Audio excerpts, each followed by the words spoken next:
The way people learn is really just looking at the different learning styles that we have. We know that some of us learn better if they retain better if they hear things. Other people retain more of the material if they see it, other people if they talk about it.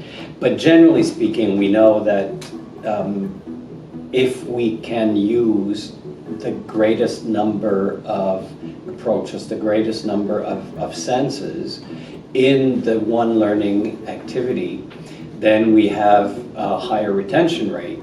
We deliver the content and it's your responsibility to figure it out.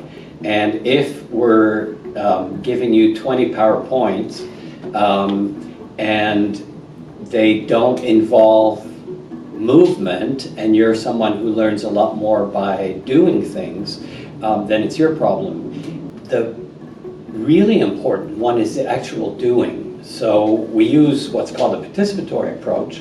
That relies on not just the more passive ways of learning, listening and watching, but also on doing. We realize that the first few weeks, months of actually working is when we learn the most. Now we need to have the basics that we learned before, but really the most intense learning and the most valuable learning takes place by doing things. It takes place as we are experiencing what it is that we are supposed to do in our field. This is why when in the body of an activity, we try to use different approaches that will involve listening, watching, discussing, and finally actually doing something. There's a pretty clear link between engaging all our senses and also getting us to do something concrete.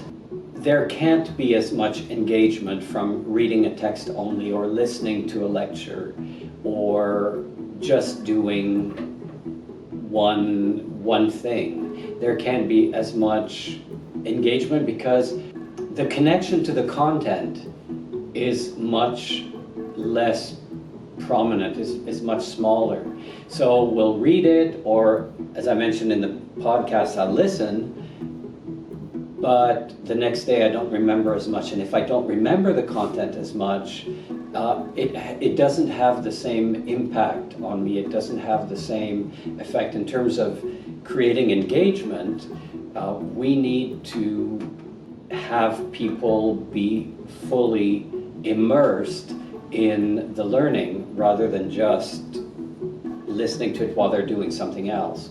So this is where the connection I find is really strong. If we get people to really dive in and use all their senses and have to discuss the question and then have to do something, whether it's in a short activity or a physical activity or a simulation or just imagine, through questions that they're actually applying the knowledge or theory, there's a much greater, much more positive and a stronger reaction to the activity. So that creates a higher level of engagement. With the participant-centered participatory approach, we require people, we ask the participants to listen, to observe, to discuss, and finally we ask them to do things, to put it in practice, either somewhere within the learning process, or we ask them to plan, to have a specific plan, to develop this plan to put their learning into action when they go back to their normal work.